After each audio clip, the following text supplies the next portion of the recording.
Et si je vous disais que Carl Jung ait découvert un moyen de voir à travers le masque de n'importe qui, en seulement 2 questions, et si la personne assise en face de vous en ce moment cachait quelque chose de si fondamental à son sujet que même elle l'ignore.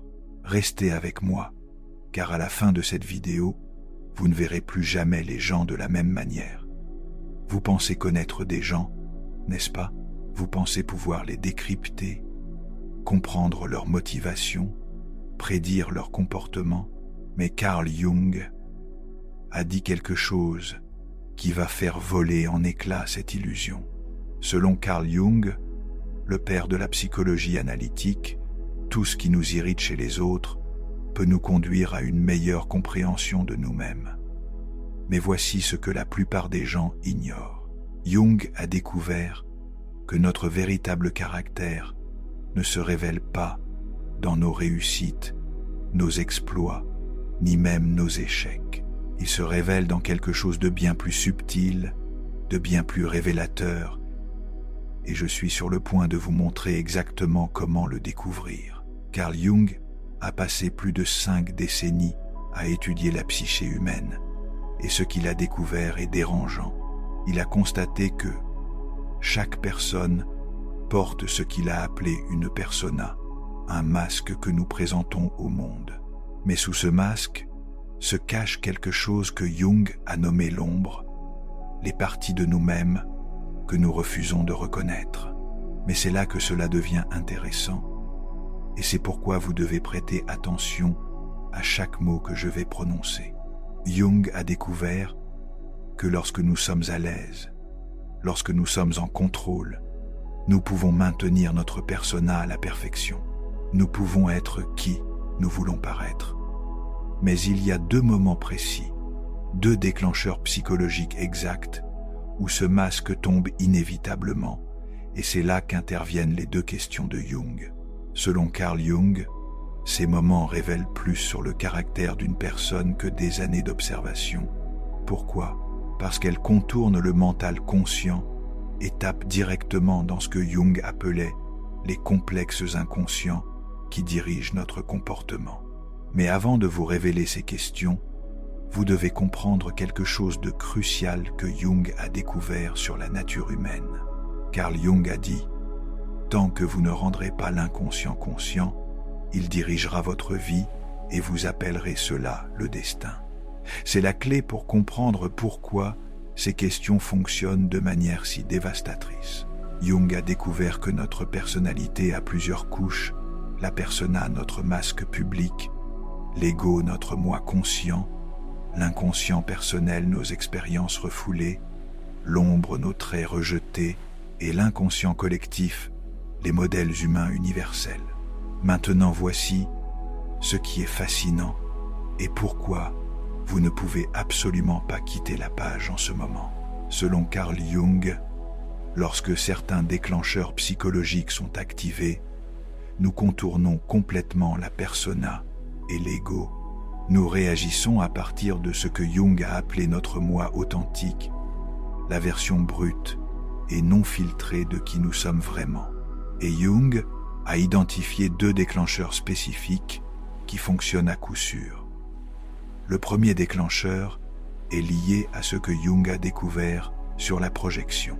Il a constaté que nous projetons inconsciemment nos propres traits de l'ombre sur les autres. Lorsque nous critiquons quelqu'un, nous révélons souvent nos propres caractéristiques cachées. Le second déclencheur implique ce que Jung a appelé l'inflation de l'ego. Lorsque notre sentiment de soi est menacé ou élevé au-delà des limites normales, notre véritable caractère émerge de derrière le masque. Mais vous vous demandez probablement quelles sont ces questions. Étendez, car la manière de les poser est plus importante que les questions elles-mêmes. Première question. Quel genre de personne ne supportez-vous absolument pas? Maintenant, écoutez attentivement comment Jung interpréterait cela, car la plupart des gens se trompent complètement. Carl Jung a découvert que ce que nous détestons le plus chez les autres est en fait un reflet de notre propre ombre.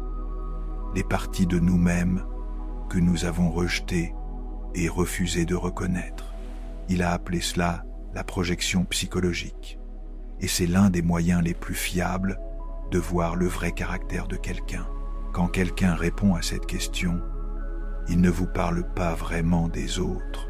Il vous donne une feuille de route vers ses propres angles morts psychologiques. Mais c'est là que cela devient vraiment intéressant. Et pourquoi vous devez prêter attention aux mots spécifiques qu'il utilise. Selon Carl Jung, plus une personne s'énerve en décrivant ce qu'elle déteste chez les autres, plus il est probable qu'elle possède elle-même ces mêmes traits. Jung a dit « Tout ce qui nous hérite chez les autres peut nous conduire à une meilleure compréhension de nous-mêmes ». Laissez-moi vous donner quelques exemples de ce que Jung a découvert. S'il dit qu'il déteste les gens malhonnêtes, Jung suggérerait que cette personne a probablement du mal avec sa propre relation à la vérité. Il se peut qu'il se mente régulièrement, ou qu'il ait eu des épisodes de tromperie qu'il n'a pas reconnus. S'il dit qu'il déteste les gens égoïstes, Carl Jung a découvert que cela indique généralement une personne qui a tellement refoulé ses propres besoins et désirs qu'elle ne peut tolérer de voir les autres exprimer ce qu'elle se refuse. S'il dit qu'il déteste les gens faibles, Jung a constaté que cela révèle presque toujours quelqu'un qui est terrifié par sa propre vulnérabilité et a construit toute son identité autour de l'apparence de la force. Mais voici la partie cruciale que Jung a découverte et pourquoi cette question est si révélatrice. L'ombre ne contient pas seulement des traits négatifs, elle contient tous traits que nous avons appris à rejeter en nous. Parfois, les gens disent qu'ils détestent les fanfarons ou les personnes qui sont trop heureuses. Jung a découvert que cela révèle quelqu'un qui a réprimé sa propre joie ou sa confiance. Maintenant, la deuxième question est encore plus révélatrice car elle prend les gens quand leur garde est complètement baissée. Deuxième question. Racontez-moi une fois où vous étiez absolument certain d'avoir raison sur quelque chose, mais il s'est avéré que vous aviez tort. C'est là que le génie de Carl Jung se manifeste vraiment, car cette question révèle quelque chose que la plupart des gens ne voient jamais à leur sujet. Jung a découvert que la façon dont quelqu'un gère le fait d'avoir tort révèle son véritable caractère bien plus que la façon dont il gère le fait d'avoir raison. Pourquoi ? Parce qu'avoir tort menace ce que Jung appelait l'idéal de l'ego, notre image de nous-mêmes en tant que personne compétente et savante. Selon Carl Jung, lorsque notre idéal de l'ego est menacé, plusieurs mécanismes de défense inconscients se mettent en place. Le déni, ils prétendront qu'ils n'avaient pas vraiment tort, mais que les circonstances ont changé. La rationalisation, ils créeront des explications élaborées pour justifier pourquoi leur erreur était en fait raisonnable. La projection, ils blâmeront les autres pour les avoir induits dans l'erreur. La minimisation, ils diront que ce n'était pas important de toute façon. Mais voici ce que Jung a découvert et qui va vous époustoufler. Les personnes avec le caractère le plus fort, selon Jung, n'utilisent pas du tout ces mécanismes de défense. Au lieu de cela, elles font quelque chose que Jung a appelé tenir l'attention des opposés. Elles peuvent reconnaître qu'elles ont eu tort sans que toute leur image de soi ne s'effondre. Carl Jung a dit « Le privilège d'une vie est de devenir qui vous êtes vraiment. Et les personnes qui peuvent examiner honnêtement leurs erreurs sont celles qui deviennent activement leur moi authentique. » Mais faites attention à ces réponses spécifiques, car Jung a découvert qu'elles révèlent des stress de caractère cruciaux. S'ils ne peuvent pas trouver d'exemple, Jung dirait que cette personne vit dans un tel déni qu'elle a construit une fantaisie élaborée sur sa propre infaillibilité. C'est ce que Jung a appelé l'inflation psychologique lorsque l'ego devient si rigide qu'il ne peut tolérer aucune imperfection. S'il blâme immédiatement des facteurs externes, Carl Jung a découvert que cela indique quelqu'un qui a un locus de contrôle externe. Il croit que la vie leur arrive plutôt que par eux. Ces personnes prennent rarement de réelles responsabilités. S'ils deviennent défensifs en répondant, Jung a constaté que cela révèle quelqu'un dont toute l'estime de soi est construite sur le fait d'avoir raison. Leur identité est si fragile qu'admettre une erreur est ressenti comme une mort psychologique. S'ils peuvent rire de leurs erreurs, selon Carl Jung, cela indique une maturité psychologique et ce qu'il a appelé l'intégration de la capacité d'accepter à la fois les aspects positifs et négatifs d'eux-mêmes. Mais voici la chose la plus importante que Jung a découverte à propos de cette question. Carl Jung a dit « Votre vision devient claire lorsque vous regardez dans votre cœur. Celui qui regarde à l'extérieur rêve. Celui qui regarde à l'intérieur s'éveille. » Jung a découvert que ces deux questions fonctionnent parce qu'elles forcent les gens à regarder à l'intérieur même lorsqu'ils pensent qu'ils parlent de choses extérieures. La première question leur fait révéler leur projection de l'ombre et la deuxième question révèle leur relation avec leur propre faillibilité. Mais Jung a trouvé quelque chose d'encore plus profond et c'est pourquoi vous devez absolument comprendre ce concept. Selon Carl Jung, les gens tombent dans des schémas prévisibles en fonction de la façon dont ils répondent à ces questions. Le type a l'ego gonflé. Ces personnes projettent tous les traits négatifs sur les autres et ne peuvent pas admettre leurs erreurs. Jung a découvert que ces individus sont en fait les plus insécures, construisant des défenses élaborées contre leur propre matériel d'ombre.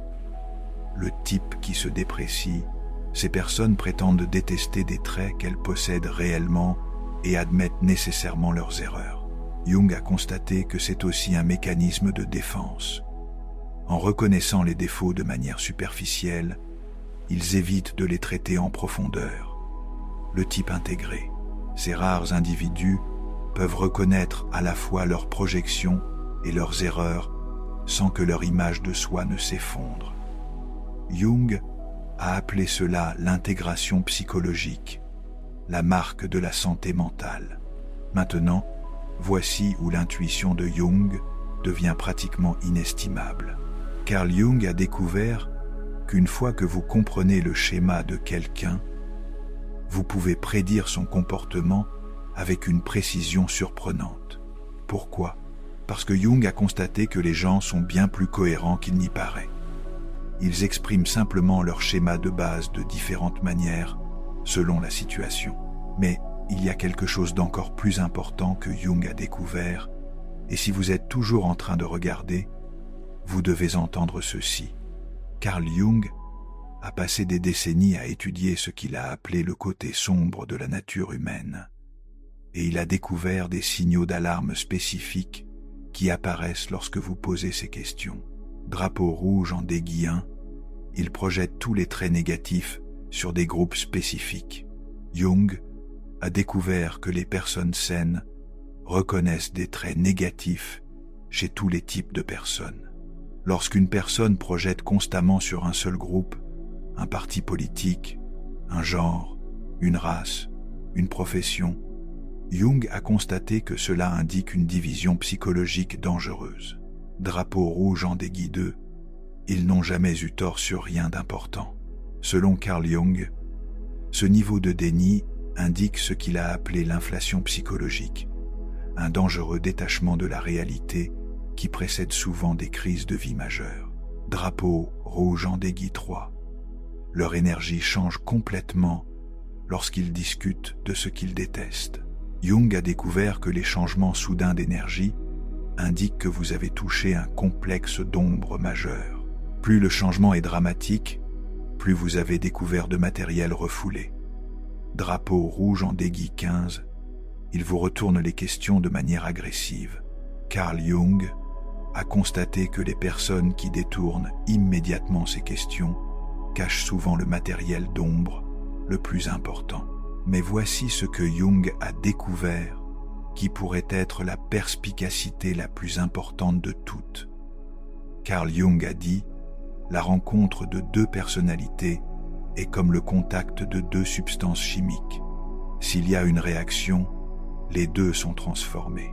Si ces informations ont créé une réaction chimique en vous, s'il vous plaît, partagez cette vidéo avec quelqu'un qui pourrait en avoir besoin. Votre simple action pourrait être le catalyseur de sa transformation. Jung a découvert que ces questions ne révèlent pas seulement le caractère. Elles changent en fait les gens. Pourquoi ?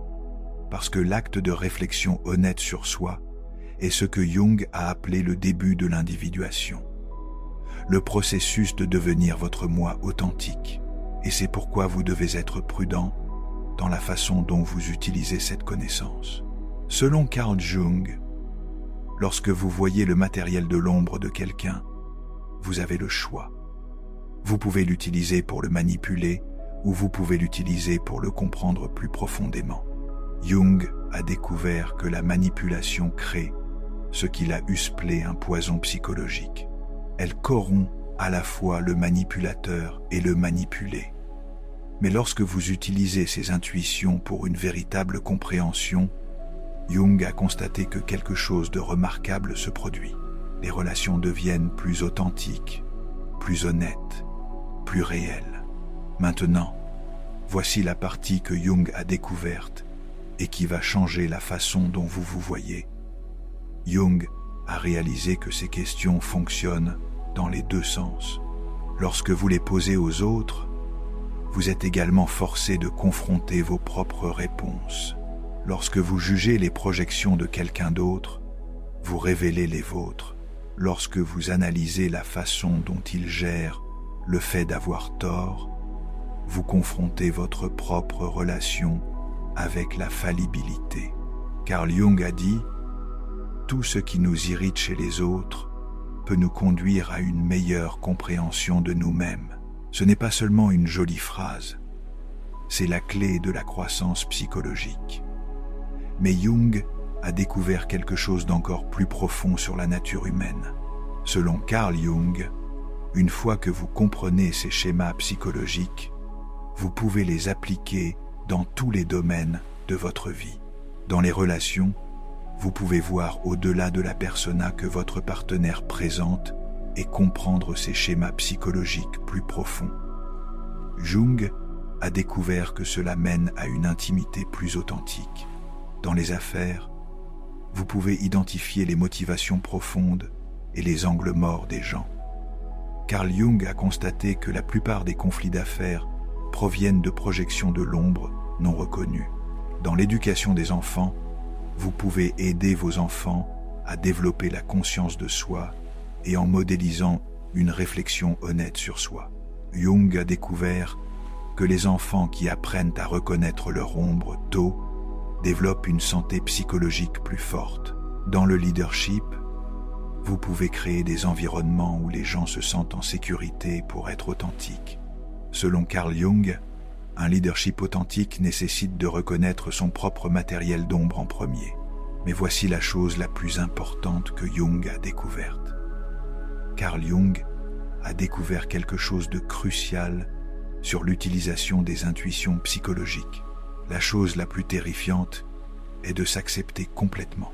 Jung a constaté que les personnes qui deviennent douées pour lire les autres utilisent souvent cette capacité pour éviter de se regarder elles-mêmes. Elles deviennent des voyeurs psychologiques disséquant tout le monde, tout en restant aveugles à leur propre schéma. Selon Carl Jung, c'est le plus grand danger de la connaissance psychologique. Elle peut devenir un autre mécanisme de défense, une autre façon d'éviter la confrontation authentique avec soi-même. Jung a dit « Votre tâche n'est pas de chercher l'amour, mais simplement de chercher et de trouver toutes les barrières que vous avez construites contre lui en vous-même. » La même chose est vraie pour la connaissance de soi. Votre tâche n'est pas d'analyser les autres, mais de trouver les barrières que vous avez construites contre le fait de vous connaître. Alors voici mon défi pour vous. Carl Jung a passé des décennies à scruter les coins les plus sombres de la psyché humaine. Et ce qu'il a découvert là, bas, n'était pas confortable. Ce n'était pas soigné. Ce n'était pas la version aseptisée de la connaissance de soi que la plupart d'entre nous préférons. Au lieu de cela, Jung a trouvé quelque chose de bien plus profond et troublant, que chaque personne que nous rencontrons est un miroir reflétant des aspects de nous-mêmes que nous préférions ne pas reconnaître. Mais Jung a compris quelque chose de crucial sur la nature humaine que la plupart des gens manquent complètement. Avant de pouvoir vraiment comprendre les autres, avant de pouvoir décrypter leurs motivations, prédire leur comportement ou les aider à grandir, nous devons d'abord tourner ce regard pénétrant vers l'intérieur. Nous devons être prêts à affronter les vérités inconfortables à notre sujet que nous passons la plupart de nos vies à éviter.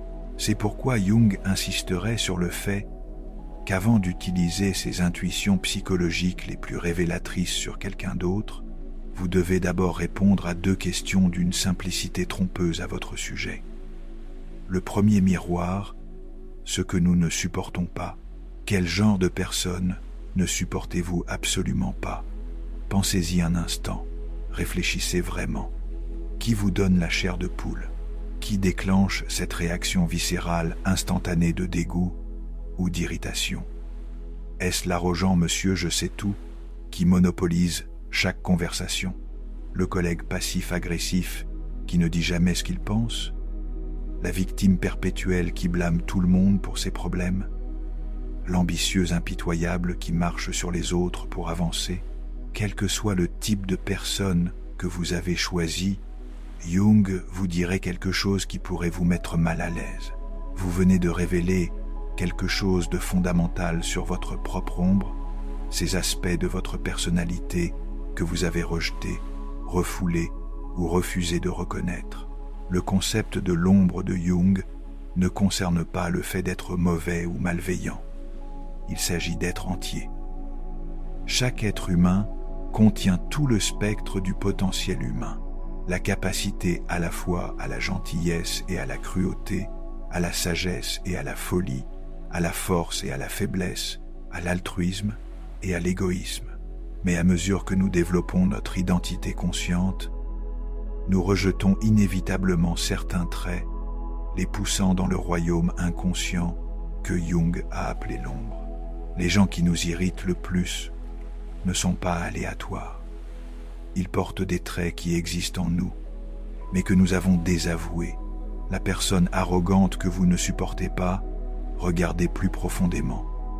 N'avez-vous pas votre propre relation avec la fierté et la supériorité que vous n'avez pas reconnue? La personne passive-agressive qui vous rend fou, demandez-vous si vous n'avez pas vos propres façons d'éviter la confrontation directe tout en essayant de contrôler les résultats. Il ne s'agit pas de blâmer ou de juger, il s'agit de reconnaître. Jung a découvert que nos réactions les plus fortes envers les autres ne les concernent que rarement. Elles nous concernent. Lorsque nous jugeons quelqu'un sévèrement, nous voyons souvent une partie de nous-mêmes désavouée se refléter en nous, et cette reconnaissance crée une panique inconsciente que nous ressentons comme de l'irritation, de la colère ou du dégoût. L'ombre n'est pas notre ennemi, c'est notre enseignant. Elles contiennent non seulement nos traits négatifs rejetés, mais aussi des qualités positives que nous avons désavouées parce qu'elles ne correspondaient pas à notre image de soi ou n'étaient pas acceptables dans notre environnement. La personne dont vous êtes jaloux de la confiance pourrait vous montrer votre propre pouvoir inexprimé. Celle dont l'expressivité émotionnelle vous agace pourrait refléter votre propre capacité enfouie à ressentir. Le second miroir, notre relation avec la faillibilité. Dites-vous une fois où vous étiez absolument certain d'avoir raison, mais où vous aviez tort. Cette deuxième question est encore plus profonde que la première. Elle nous demande d'examiner non seulement ce que nous n'aimons pas chez les autres, mais aussi comment nous gérons l'un des aspects les plus difficiles d'être humain, la faillibilité. Comment réagissez-vous lorsque vous découvrez que vous vous êtes trompé? Vous dérobez-vous et rationalisez-vous? Ou attaquez-vous la personne ou l'information qui a contesté votre certitude? Vous réfugiez-vous dans la honte et l'autocritique? Redoublez-vous d'efforts et insistez-vous sur le fait que vous avez toujours raison malgré les preuves du contraire? Ou faites-vous une pause, réfléchissez-vous et considérez-vous sincèrement ce que ce moment d'erreur pourrait vous enseigner Jung a compris que notre relation avec le fait d'avoir tort révèle tout sur notre maturité psychologique. La personne qui ne peut tolérer d'avoir tort est piégée dans une prison de sa propre création, défendant à jamais un faux moi qui doit maintenir l'illusion de la perfection. La personne qui s'effondre de honte lorsqu'elle a tort est également piégée, incapable de séparer sa valeur de son exactitude. Mais la personne qui peut s'asseoir avec l'erreur, la personne qui peut examiner son erreur avec curiosité plutôt que de manière défensive, a accédé à quelque chose de profond. Elle a touché l'humilité que Jung considérait comme essentielle pour une véritable croissance psychologique. Elle a reconnu que la certitude est souvent une illusion, que nos perspectives sont limitées, et qu'avoir tort n'est pas une catastrophe, c'est une information. Lorsque vous pouvez examiner honnêtement un moment où vous avez eu tort, vous commencez à comprendre les mécanismes psychologiques qui créent la certitude en premier lieu. Vous voyez comment votre ego construit des récits pour se protéger, comment votre esprit sélectionne des preuves qui confirment ce que vous voulez croire, comment vos investissements émotionnels dans le fait d'avoir raison peuvent vous aveugler sur des vérités évidentes. L'intuition de Jung n'était pas seulement académique. Il a découvert que ce n'est que lorsque nous avons honnêtement confronté notre propre matériel d'ombre que nous pouvons aider les autres à confronter le leur. Ce n'est que lorsque nous avons fait face à notre propre relation avec l'erreur que nous pouvons comprendre ce que les autres révèlent lorsqu'ils répondent à ces questions. En effet, la projection psychologique fonctionne dans les deux sens. Tout comme nous projetons nos traits désavoués sur les autres, nous projetons également nos propres processus psychologiques. Si vous n'avez pas examiné votre propre ombre, vous verrez des ombres partout, sauf là où elles existent réellement. Si vous n'avez pas lutté avec votre propre faillibilité, vous jugerez mal la façon dont les autres gèrent le fait d'avoir tort. La personne qui a fait ce travail intérieur développe ce que Jung a appelé l'acuité psychologique, la capacité de voir sous les comportements de surface les dynamiques psychologiques sous-jacentes. Elle peut reconnaître quand la colère de quelqu'un est en fait de la peur, quand l'arrogance de quelqu'un est en fait de l'insécurité, quand la rigidité de quelqu'un est en fait la terreur du chaos. Mais plus important, elle développe de la compassion. Lorsque vous avez vu votre propre capacité à l'auto-tromperie, à la rationalisation, à la défense de l'indéfendable, vous cessez d'être surpris ou de juger lorsque les autres font la même chose. Vous reconnaissez ces comportements non pas comme des défauts de caractère, mais comme des stratégies humaines universelles pour gérer la douleur psychologique. L'intuition ultime de Jung ne consistait pas à devenir un expert pour lire les gens. Il s'agissait de devenir un expert pour se lire soi-même. Parce que lorsque vous comprenez vraiment votre propre paysage psychologique, lorsque vous avez cartographié votre propre ombre et fait la paix avec votre propre faillibilité, quelque chose de remarquable se produit. Les autres cessent d'être mystérieux. Vous commencez à voir que le collègue qui vous frustre est aux prises avec les mêmes conflits internes que vous, il les exprime simplement différemment. Le membre de la famille qui vous rend fou se défend contre les mêmes peurs fondamentales que vous hébergez. L'étranger dont le comportement semble incompréhensible utilise des stratégies différentes pour répondre aux mêmes besoins humains fondamentaux que vous. Cette reconnaissance n'excuse pas les comportements nuisibles ni n'élimine le besoin de limite, mais elle transforme votre relation avec les autres d'une relation de jugement et de frustration à une relation de compréhension et finalement de compassion. Comme Jung le dit lui-même, tout ce qui nous irrite chez les autres peut nous conduire à une meilleure compréhension de nous-mêmes. La question n'est pas de savoir si ces intuitions changeront la façon dont vous voyez les gens. Elles le feront. La question est de savoir si vous êtes assez courageux pour les laisser changer la façon dont vous vous voyez Parce que, comme Jung l'a découvert au cours de décennies de travail avec la psyché humaine, c'est là que la vraie transformation commence. Dans le travail inconfortable nécessaire et libérateur de se connaître complètement avec son ombre et tout le reste. Merci beaucoup d'être resté avec moi à travers cette exploration. Si vous avez trouvé de la valeur dans la discussion d'aujourd'hui, n'oubliez pas de vous abonner à la chaîne et de partager cette vidéo avec quelqu'un qui pourrait en bénéficier. Et si vous souhaitez aller plus loin en soutenant ce travail, vous pouvez maintenant laisser un super merci ci-dessous. C'est une petite façon de dire merci et cela aide vraiment à faire vivre cette chaîne.